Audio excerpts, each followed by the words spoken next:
연락 드릴 겁니다. 네. 지금 면접 준비하려는데 뭐부터 해야 될까요? 생기부부터 분석하셔야죠. 생기부를 분석을 하셔야죠. 그러니까 면접에서 제일 중요한 건 뭐냐면 생활기록부를 분석하는 겁니다. 생활기록부에서 무엇을 물어볼 건지를 뽑아내는데, 첫 번째는 그 많은 생활기록부에서 우리가 정말로 뭔가 입학사정관이나 교수가 궁금한 걸 물어보겠죠. 그러면 뭘 물어볼까요? 첫 번째 물어보는 건 당연히 전공과 관련된 어떠한 우리 아가가 활동을 했다라면, 우리 학생이 활동을 했다라면 그 활동에 대한 부분을 첫 번째 궁금해할 겁니다. 어떤 활동을 하게 되었으면, 그 활동을 하게 된 이유는 뭐고, 그 활동을 통해서 우리 아이가 배운 건 뭐야, 이런 것들에 대해서, 활동 내역에 대해서 물어보는데, 만약에 우리 아이가 그 면접을 하는 데서 그런 활동을 했다라면 그거에 대해서 정말 구체적으로 잘 말하겠죠. 그런데 그거를 꾸며서 썼다거나 학교에서 그냥 작성해 줬다거나 자소서에다가 거짓으로 썼다라면 정말로 저희도 이제 면접을 준비하면서 느끼는 거지만 진짜 말을 제대로 못하더라는 겁니다. 그러니까 생활기록부에서 첫 번째 전공과 관련된, 만약 우리 아이가 활동을 했다라면 그 활동부터 먼저 다 뽑아내는 겁니다. 보고서가 됐건 수행평가가 됐건. 두 번째 하셔야 될 거는 뭐냐면, 동아리와 진로활동에 보시면 우리 아이들의 활동 내역 중에 전공과 관련된 활동들이 있습니다. 그거부터 체크를 하세요. 그리고 세부 능력 특기 사항 같은 경우도 전공과 관련, 만약 우리 아이가 공대를 간다라면 공대 같은 경우는 솔직히 물리에 대한 부분이나 수학에 대한 부분을 물어봅니다. 뭐 쉽게 말해서 뭐 물리 같은 경우는 우리 아이가 케플러의 법칙을 배워갖고 생기부에 케플러 법칙이 써져 있다라면 케플러의 법칙 한번 설명해 볼래? 라고 물어볼 수도 있습니다.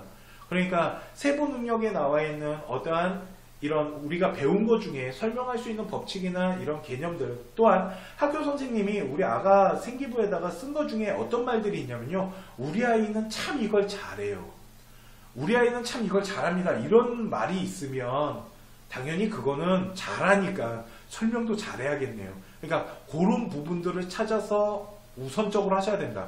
그러니까 동아리 활동이나 진로 활동에서 전공과 관련된 어떤 활동들을 한 부분들, 그걸 첫 번째로 체크를 하셔야 되고, 세부 능력에서도 전공과 관련된 그 학업에 대한 어떠한 내가 설명할 수 없는 부분들, 이런 것들을 다 체크를 해서 준비를 하셔야겠죠.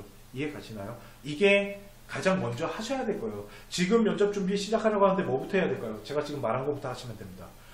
메이저 의대 말고 인서울 의대 똑같습니다. 서울 안에 있는 의대는 웬만해서는 교과 성적만으로 뽑는 학교는 그렇게 많지 않습니다.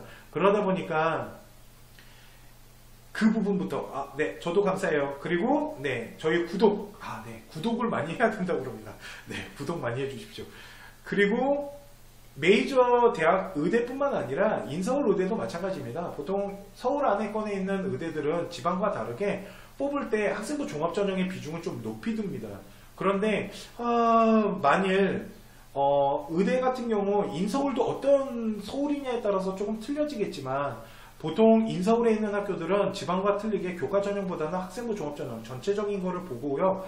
이게 메이저급이라고 해서 무조건 서울 안에 있는 학교를 말하는 건 아닙니다. 뭐 한림대학교나 가천대학교들도 어떻게 보면 의대에서 메이저급으로 가야 되거든요. 그 정도로 지금 수준이 되게 많이 높아졌고, 그러니까 이게 이제 생활기록부를 저희가 좀 봐야 됩니다, 어머님. 그러니까 학생인가요, 어머님인가요? 근데 학부모님인지 학생인지 모르겠지만 일단 저희가 좀 봐야 되기 때문에 그 부분에 대해서는 일단은 네. 그런데 일단은 학교 전형에 있어서 좀 메이저급, 좀 이름 좀 있는 의대 같은 경우는 학생부 종합전형을 중심으로 아이를 만들어야 되고요. 서울 안에 있는 대학이라도 그 서울 안에 있는 대학 따라 그 학교가 추구하고자 하는 부분들이 있다 보니까 그런 부분들 걷다가 지방의대와 서울에 있는 학교들 메이저급 이것들을 어떻게 조화롭게 우리 아이 생기부에 다 담을 수는 없어요.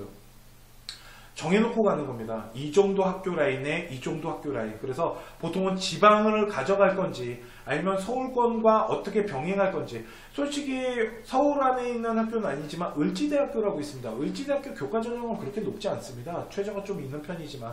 그렇지만 그러니까 교과 전형으로 뽑는 학교들은 어느 정도의 내신 등급이 그렇게 막 미친 듯이 높지 않은 학교들도 있어요. 그러니까 이런 것들을 따져봐야겠죠. 우리 아이한테 어느 의대가 정말 잘 맞을 수 있는지 이런 것들을 좀 따져서 해야 되는 거고요.